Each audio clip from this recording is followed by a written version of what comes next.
हरे कृष्णा। आप सभी को आज का भागवतम कक्षा में स्वागत है। कथा की शुरुआत हम मंगलाचरण से करते हैं।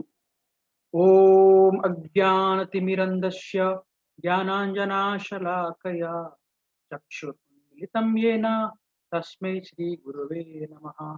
श्रीचैतन्यमनोभीष्टं स्थापितं येन भूतले स्वयं रूपः कदा मह्यं ददाति स्वपदान्तिकं। वन्देऽहं श्रीगुरु श्रीयुतापदकमलं श्रीगुरुं वैष्णवांश्च श्रीरूपं साग्रजातं सहगण रघुनाथपितं तं सजीवं साद्वैतं सावधूतं परिजनसहितं कृष्णचैतन्यदेवं श्रीराधा कृष्णपादान् सहगण ललिता श्रीविशाखान् श्रीकृष्ण दीनबन्धु जगत्पते गोपेशा गोपीकान्त राधाकान्त नमस्तुते। तप्तकाञ्चन गौराङ्गी राधे वृन्दावनेश्वरी वृषभानुसुते देवी प्रणमामि हरिप्रिये। वाञ्छकल्पतरुभ्यश्च कृपासिन्धुभ्य एव च पतितानां पावनेभ्यो वैष्णवेभ्यो नमो नमः। नमो विष्णुपादाय कृष्णपृष्ठाय भूतले श्रीमते भक्तिवेदान्त स्वामिनिति नामिने। नमस्ते सरस्वती देवे गौरवाणी प्रचारिणे निर्विशेष शून्यवादी पाश्चात्यदेशतारिणे। जय श्री कृष्ण चैतन्य प्रभु नित्यानंद श्री अद्वैत गदाधर शिवासादि गौर भक्तवृंद। हरे कृष्णा कृष्णा कृष्णा हरे हरे हरे राम राम राम हरे हरे। हरे कृष्णा कृष्णा कृष्णा हरे राम राम राम हरे हरे। हरे कृष्णा कृष्णा कृष्णा हरे राम राम हरे हरे। हरे कृष्ण। आप सभी को भागवतम कक्षा में फिर से स्वागत है। तो हम श्रीमद् भागवतम के चौथा स्कंद, जिसका शीर्षक है the characteristics of king Puranjan, उस अध्याय के बारे में चर्चा कर रहे हैं। तो जस्ट ए ब्रीफ इंट्रोडक्शन, अभी तक क्या हुआ ये अध्याय में, वो थोड़ा देखेंगे। फिर आज का जो श्लोका है, अभी तक 21 श्लोका से चर्चा करेंगे।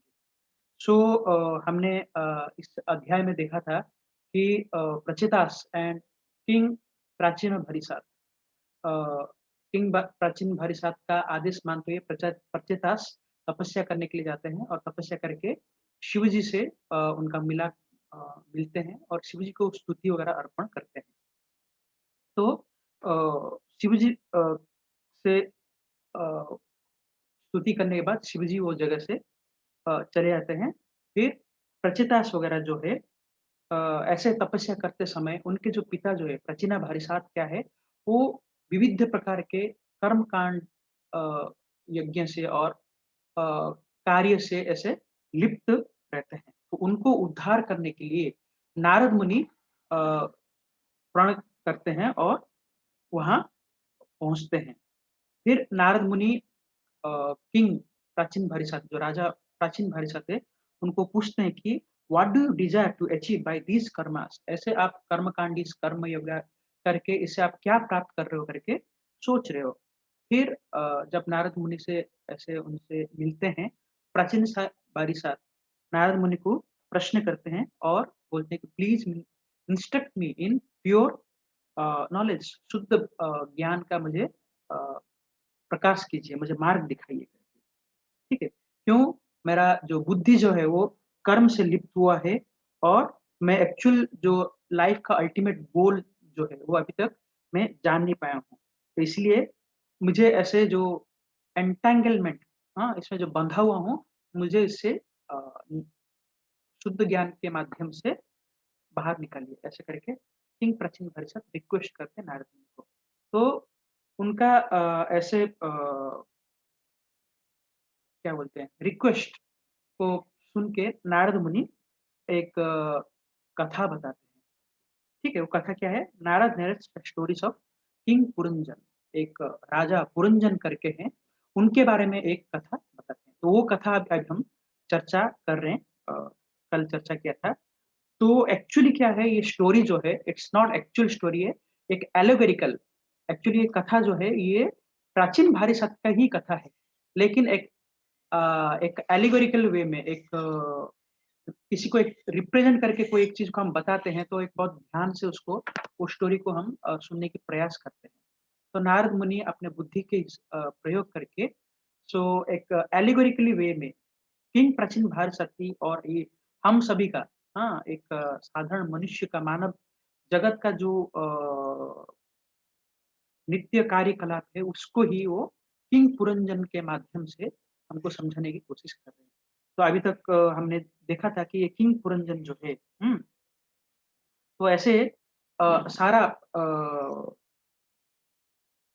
क्योंकि एक व्यक्ति जो है ये भौतिक बंधन में, मतलब भौतिक जगत में नाना कार्यों से जब बंधा रहता है, वो ऐसे ही कुछ मटेरियल एक्टिविटीज़, हाँ, ऐसे ही कुछ चीज़ सुनना चाहता है।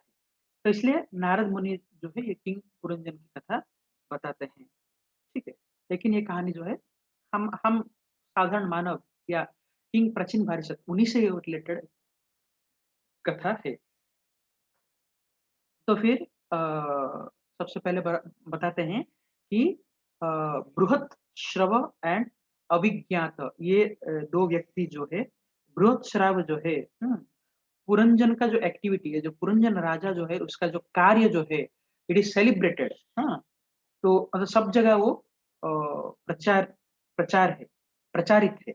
और उनका एक फ्रेंड है जिसका नाम है अभिज्ञाता। तो अभिज्ञात किसको रिप्रेजेंट करते हैं? परमात्मा, हाँ? और ये जो बृहत श्राव जो है वो अ, ये एक्टिविटीज़, ये पुरंजन्स एक्टिविटीज़ वर सेलिब्रेटेड, ठीक है? एक मनुष्य जो है वो अलग-अलग योनि में अलग-अलग कार्य वगैरह करते रहते हैं। तो उसको बृहत श्रावः करके बोला गया। तो सोल एंड सुपर सोल, ठीक है? देन ऐसे जो पुरंजन जो है, हुँ, अपना इच्छा पूर्ण करने के लिए, फुलफिलिंग हिज़ डिज़ायर्स, क्या इच्छा? इंद्रियों का इच्छा पूर्ण करने के लिए वो सब जगह भ्रमण करते हैं और कोई एक अच्छा प्लेस ना मिलने की वजह से वो क्या होता है, बहुत दुखी होता है। क्योंकि साधारण मनुष्य भी, ठीक है, हम ये भौतिक जगत में कोई भी कार्य वगैरह करके प्रसन्न नहीं हो सकते। तो ये king Puranjan also searching for happiness, वो कहीं उनको खुशी या प्रसन्न नहीं हुए। तो वो बहुत मोरोस हो गए, बहुत दुखी हो गए। तो फिर क्या हुआ? ऐसे वो सब जगह भ्रमण करते-करते वो एक जगह पर पहुँचे, ठीक है? वो जगह क्या है? The city of the 9 gates, ठीक है? एक सिटी है जिसका 9 द्वार है। एक्चुअली हमारा शरीर को एक यही शहर बोला जाता है, नवद्वार का शहर, ठीक है? Because we have 9 pores openings, तो उसको ये कंपेयर किया गया है, ठीक है? जिसमें ये सब फैसिलिटी वगैरह हमको दिया गया है, सेंस ग्रेटिफिकेशन के लिए, इंद्रिय तृप्ति के लिए। तो हमने देखा था 14 से लेकर 19वाँ श्लोक तक तक कैसे हमारा ये शरीर का विभिन्न अंग जो है, अलग-अलग जो सिटी से रिप्रेजेंट करता है एन्जॉयमेंट के लिए, ठीक है? तो हम उसमें पूरा डिटेल नहीं जाएँगे। फिर हमने कल चर्चा किया था श्लोका 20 लास्ट, तो आज टेक्स्ट 21 से देखेंगे। तो टेक्स्ट 20 में लास्ट हमने ट्रांसलेशन पढ़ते हैं। While wandering here and there in that wonderful garden, King Puranjan suddenly came in contact with a very beautiful woman who was walking there without any engagement. She had 10 servants with her, and each servant had hundreds of wives accompanying him. जब king Puranjan ऐसे भ्रमण कर रहे थे, एक सुंदर स्त्री से अ, उनसे मुलाकात हुआ और वो बिना एंगेजमेंट के शी वाज़ रोमिंग, कहीं इधर-उधर घूम रहे थे। उनका शी हैड 10 सर्वेंट्स, उनका 10 सेविकाएँ थे और उनके and each servant had of wives accompanying them, ठीक है? तो ये हमने कल देखा था। सो उम, तो ये 10 सर्वेंट्स एंड 100 जो वाइफ जो है, ये किसको रिप्रेजेंट करता है? हमारा जो 10 कर्मेंद्रिय और 10 ज्ञानेंद्रिय, ठीक है? और जो 100 वाइफ्स जो है that is our desires, thousand and thousand of desires we have, ठीक है? तो ऐसे वो एलिगोरिकल वे में नारद मुनि प्राचीन भारी को बताने की कोशिश कर रहे हैं। अब आगे देखते हैं क्या बता रहे हैं टेक्स्ट 21। पंचशीर्षा हिन गुप्तां प्रतिहारेण सर्वतः अन्वेषमाणं अप्रोढां कामरूपिणाम्। Translation: The woman was protected on all the sides by a five-hooded snake. She was very beautiful and young, and she appeared very anxious to find a suitable husband. ठीक है? तो जो ब्यूटीफुल वुमन जिससे मुलाकात होता है पुरंजन का, जो वो woman is protected by five hooded snake, एक सर्प जो जिसका फाइव हुडेड है, उसके द्वारा वो रक्षित है, रक्षित है। वो बहुत सुंदर और यंग थी and she appeared very anxious to find a suitable husband. एक पति को ढूंढने के लिए वो सर्च करी थी, वेरी एंशियस थी। तो ट्रांसलेशन प्रॉपर में क्या बोलते हैं?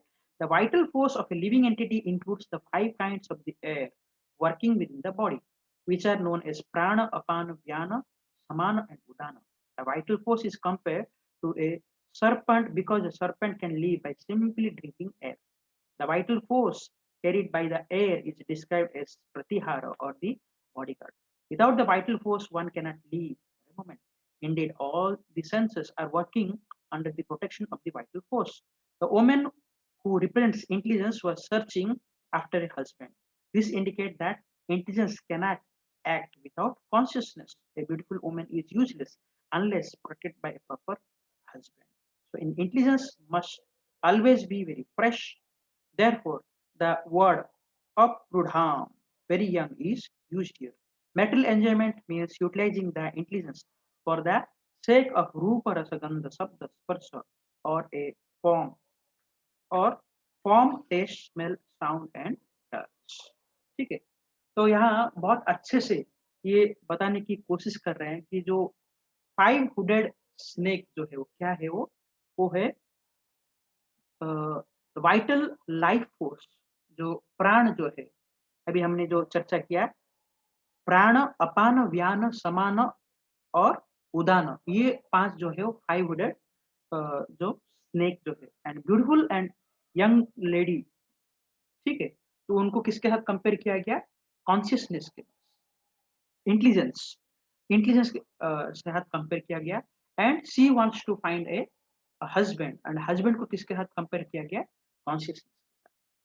तो एक्चुअली हमारा जो शरीर जो है आयुर्वेदिक के हिसाब से देखेंगे तो ये तीनों चीज़ से मतलब 3 चीज़ से रिलेटेड है। उसे बोला जाता है कि वात, कफ और पित्त। तो ये तीनों चीज़ का इम्बैलेंस है, then we will have many type of diseases.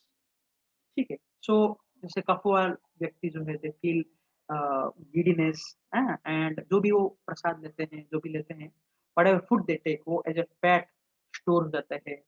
तो मोर ऑफ कफ़ नेचर लोगों का ऐसा ही रहता है। तो बात लोगों का क्या है? कभी भी उनका नर्वस ब्रेकडाउन हो सकता है, हाँ? Then uh, stomach problems and many problems related to uh, like the arthritis, many problems related to bath, and pitta because of heating. So whatever more heat is produced, but till the time all these things are not balanced, then हमारे शरीर में अलग-अलग रोग वगैरह होने की संभावना है, जो कि अ, आयुर्वेदिक में बताया गया है। ठीक है? तो ये तीनों को बैलेंस वगैरह जो करते हैं, एक्चुअली ये जो 5 टाइप्स का जो लाइफ एयर्स है, प्राण, अपान, देन समान, अपान, व्यान, समान, उदान एंड प्राण, ये जो पांचों टाइप का जो लाइफ हेयर है, it is actually balancing the vital force. ठीक है? So it is very important कि हम बोल सकते हैं एज ए डिवोटी हमारे कृष्ण चांद चैंटिंग कर रहे हैं, हमको ये बॉडी प्लेटफॉर्म में नहीं रहना चाहिए, but it is not so, क्योंकि प्रभुपाद भी हमको बताएगी कि first we have to take care of our health. ठीक है? सो प्राणवायु अगर हमारा प्रॉपर नहीं है, then we cannot sit at one place, we cannot drink, we can speak properly. ऐसे एक एग्जाम्पल देखते हैं हम शास्त्र में, भागवत में भी देखते हैं कि च्यवन ऋषि, हाँ, वो very from young age only वो क्या करते हैं, वो तपस्या करते हैं और तपस्या करते-करते वो वृद्ध हो जाते हैं और उनका पूरा ये में क्या होता है, क्योंकि एक जगह में बहुत दिन तक स्टेडीली तपस्या करने की वजह से उनके ऊपर एक एंट हिल बन जाता है, सब कवर होता है, खाली उनका जो आँखें जो है वो रहते हैं दोनों, ठीक है? तो उम, सर सरयाति करके राजा थे, उनके जो राजकुमारी और काफ़ी सेनाओं के साथ पूरा सब आते हैं ऐसे वन में घूमने के लिए। तो ये जो सुकन्या जो है वो बहुत ही एंग्ज़ियस होके इधर-उधर उस जगह से जाती है। जाते-जाते वो च्यवन ऋषि का जो बहुत साल से अबैंडन पड़ा है, ऐसे वहाँ पहुँच जाती है और बहुत क्यूरियोसिटी के साथ इधर-उधर देखने के बाद वो उनको कुछ वो एंट हिल दिखाई देता है और उधर से 2 ग्लोइंग लाइट, हाँ, कुछ आ रहा है करके दिखाई थे। तो क्यूरियस होके वो जाके पास में देखते हैं, तब उनका तपस्या भंग हो जाता है, कौन? च्यवन ऋषि का। तो ये क्या करते हैं, 2 प्रिक प्रिक करते हैं, वो क्या वो लाइट चीज़ आ रहा है करके। तो उनका आँखें दोनों क्या होता है, फूट जाते हैं और वो देख नहीं पाते।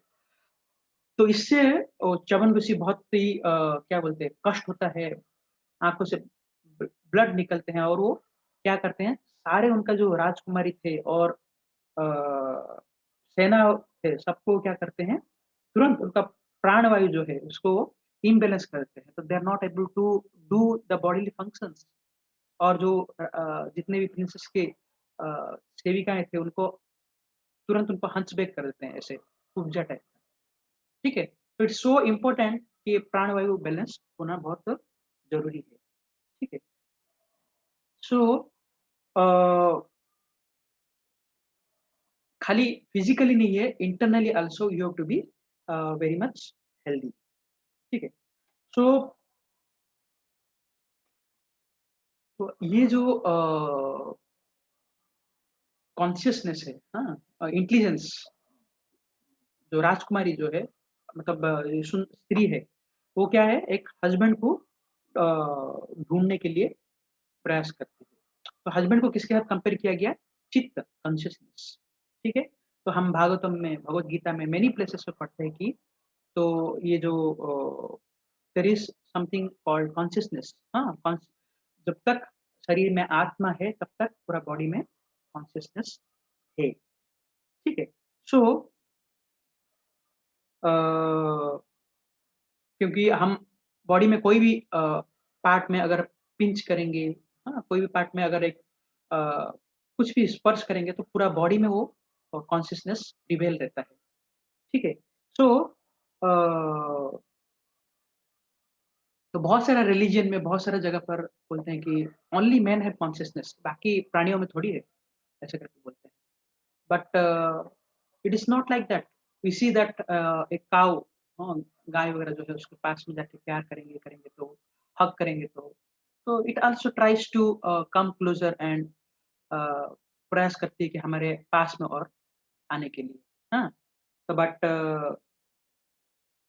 क्या होता है, सेम अगर कोई एक प्लांट है, हाँ? प्लांट के पास आप हरे कृष्ण महामंत्र करेंगे, तो आप देखेंगे कि वो प्लांट जो है over period of time it blossoms, बहुत अच्छे से फलता है और फूलता है।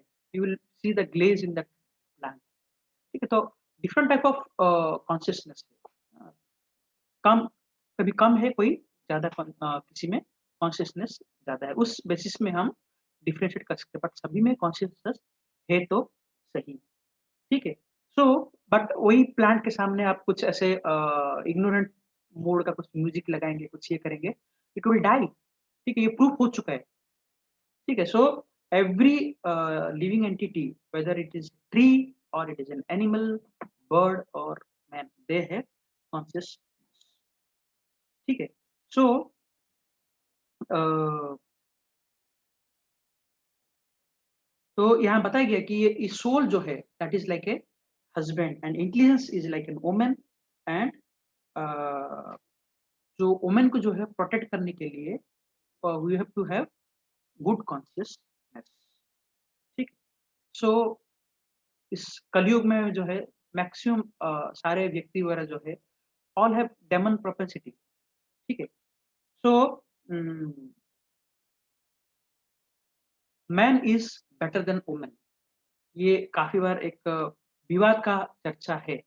लेकिन हम खाली ऐसे बोल सकते हैं जैसे बिकॉज़ दो लाइक इमोशनली हाँ, आदमी लोगों का क्या होता है emotionally they are it is switched off, ठीक है? So they don't use logic in that sense they are not too much attached with anything, कुछ करके वो भूल जाते हैं। But women are not like that, they are very emotional, they need support at every stage. Kunti महारानी भी अपने प्रार्थना में बोलते हैं कि एट चाइल्डहुड टाइम पे जो लड़कियां जो है गर्ल्स वगैरह जो है they are to be protected under father, then during middle age and marriage it should be protected by husband, and later stage they should be protected by their sons. At every stage they have to be protected, ठीक है? So that is the thing, Kunti महारानी ऐसे बताते हैं। So जब तक हम ये इंटेलिजेंस जो है इसको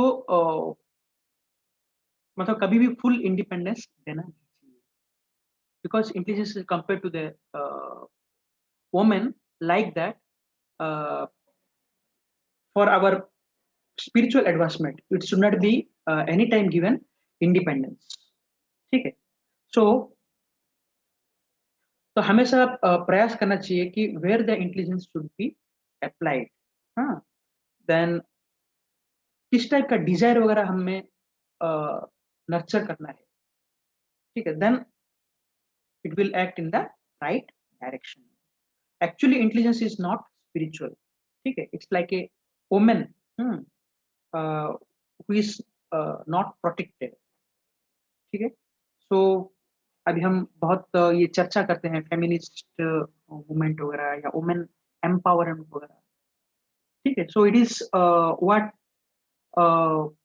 इसमें वुमेन स्त्रियों को कोई ब्लेम करने का कोई आधार नहीं है। Actually it is because of mens they are not protecting there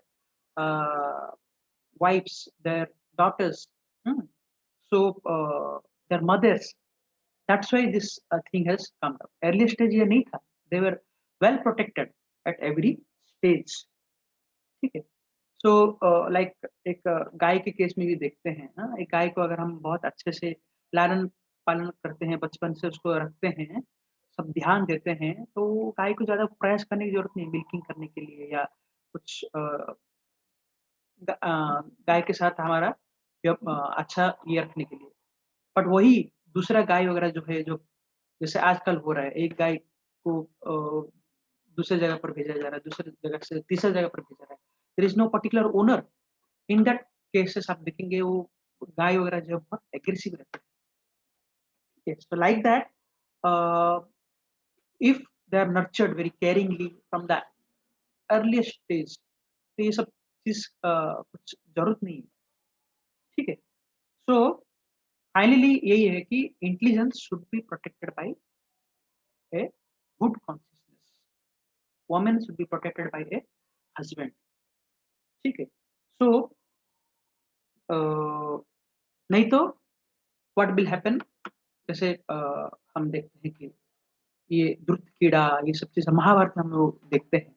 हुँ, ऐसे अलग-अलग जो इंसिडेंट्स वगैरह देखते हैं, आजकल में समाज में बहुत ज़्यादा हो गए हैं। ठीक है? तो it should be protected by proper consciousness. So how it can be protected? By hearing वैदिक लिटरेचर, वैदिक कथाओं का पठन करके, ये सब चीज़ करके हम क्या कर सकते हैं? प्रोटेक्टेड रहते हैं, रह सकते हैं। ठीक है? सो अ, दैट वुमन जिसके बारे में बताया गया है कि she is searching for a husband. तो इंटेलिजेंस विदाउट कॉन्शियसनेस इज़ उसका कोई आधार नहीं है। ठीक है? Woman without husband there is no जैसे एक स्त्री जो है वो हमेशा हस्बैंड, डॉटर, तब सन या फादर के केयर में रहना चाहिए, ऐसे इंटेलिजेंस हमेशा कॉन्शियसनेस के केयर में रहना चाहिए। तो we have to nurture a good consciousness. Text 22। सुनासां सुदतिं बालां शुकपोलाम्बराननां समविन्यस्त कर्माभ्याम।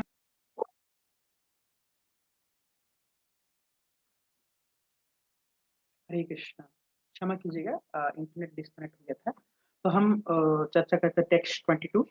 सुनासां सुदतिं बालां शुकपोलाम्बराननां समविन्यस्य कर्माभ्यां बिभ्रतिं कुण्डलश्रियाम्। The woman's nose, teeth, and forehead were all very beautiful. Her ears were equally very beautiful and were bedecked with dazzling ears. फिर वो कैसे वो स्त्री ब्यूटीफुल वुमन कैसे थी? तो उनका जो nose, teeth and forehead were all very beautiful and ears were equally very beautiful and bedecked with dazzling ears. बोलते हैं the body of the intelligence enjoys the objects of the sense gratification that cover it, such as smell, vision, and hearing. The word sunasam indicates the organs for acquiring knowledge by smell. Similarly, the mouth is the instrument for acquiring knowledge by taste. For by chewing an object and touching it with tongue, we can understand its taste. The word sukopalam indicates a clear brain capable of understanding things. As they are, by intelligence, one can set things in order. The earring set upon the two ears are placed there by the work of the intelligence. Thus, the ways of acquiring knowledge are described metaphorically. ठीक है, तो यहाँ कैसे मतलब knowledge प्राप्त करते हैं through different different organs, उसके बारे में बताया गया है। ठीक है, सो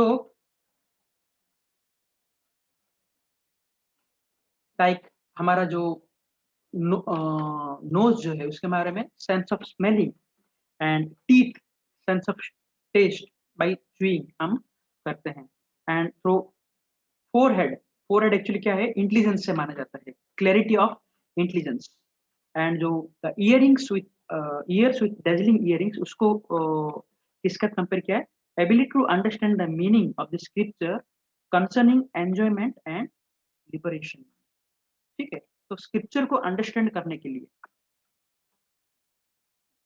ठीक है, डिफरेंस क्या है इंटेलिजेंस और एंजॉयमेंट एंड लिबरेशन, उसके साथ कंपेयर किया गया है। तो हालांकि हम ये श्लोका में देख रहे हैं एक सुंदर स्त्री के अलग अलग विभिन्न अंगों के बारे में वर्णन किया गया है। एक्चुअली इट इज क्या बोल रहे हैं, थ्रू एलिगोरिकली वो एक एक चीज को बता रहे हैं, जैसे अभी कैसे हम नॉलेज एक्वायर कर रहे हैं, हाँ, इसके बारे में बताया गया है। तो अ,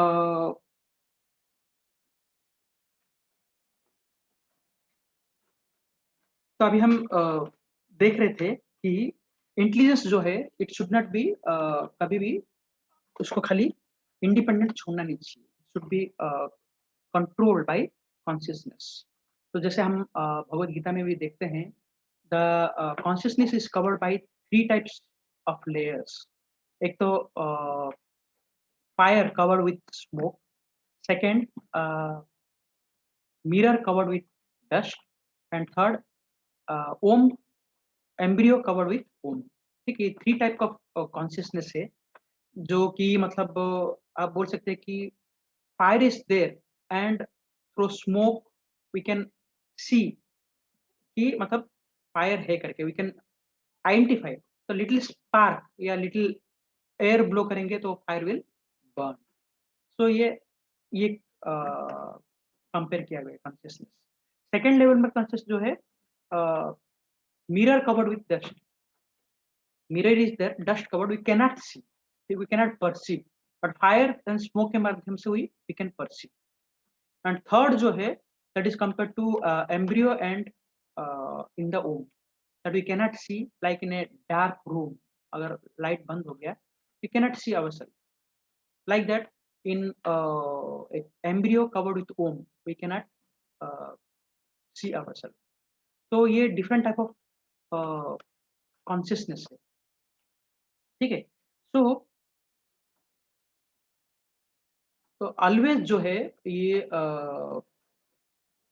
प्रॉपर कॉन्शियसनेस साथ रहेंगे, then that intelligence will not be developed. Actually जो माइंड जो है, इट डजंट सोचता नहीं है, क्या अच्छा है, क्या खराब है, क्या अच्छा लगता है, क्या खराब लगता है, तुरंत वही काम करना है। क्या गुड है, क्या बैड है, वो कुछ नहीं सोचता। It wants to do the work. ठीक है, that is the work of the mind. ठीक है, बट हमको क्या करना पड़ेगा? Through consciousness and intelligence we have to direct the mind. ठीक है, then only we can think and go in a proper direction. जैसे एक मैनेजर है, मैनेजर को सेक्रेटरी है, हाँ? तो secretary if she does good work and जैसे मैनेजर के सारे कार्य वगैरह है वो प्रॉपर्ली मैनेजेस करते हैं, तो मैनेजर विल बी हैप्पी। ठीक है, तो like that you can say that this secretary is the intelligence and manager is the consciousness. ठीक है, तो इंटेलिजेंस को कॉन्शियसनेस के हिसाब से काम करना पड़ेगा। ठीक है, सो तो यहाँ हम देखते हैं कि द कैसे डिफरेंट नॉलेज एक्वायरिंग सेंसेस के साथ कंपेयर किया गया। टेक्स्ट 23 विसंग निबिम सुरो सुश्रोनिम श्यामम कनकमेखलम पादभ्याम स्कंदभ्याम चलन्तीं नुपुरेर्देवतम् इव। The waist and the hips of the woman were very beautiful. She was dressed in a yellow sari with a golden belt. While she walked, her ankle bells rang. She appeared exactly like a denizen of the heavens. कैसे उनका hips and बहुत सुंदर थे and yellow sari में वो dress थी। ठीक है, and she was walking with ankle bells rang। ठीक है, so the verse expresses the joyfulness of the mind upon seeing a woman with raised hips and dressed in an attractive sari and bedecked with the ornaments। ठीक है, तो ये हमारा mind को दर्शाता है, कैसे हमारा माइंड प्रसन्न होता है एक सुंदर नारी को देख के। ठीक है, सो आज का भागवतम कक्षा में यही समाप्त करते हैं, कल फिर आगे चर्चा करेंगे। आप सभी भागवतम कक्षा में बने रहने के लिए धन्यवाद। ग्रंथराज श्रीमद् भागवतम की जय, अनंत कोटि वैष्णव की जय, श्रील प्रभुपाद की जय।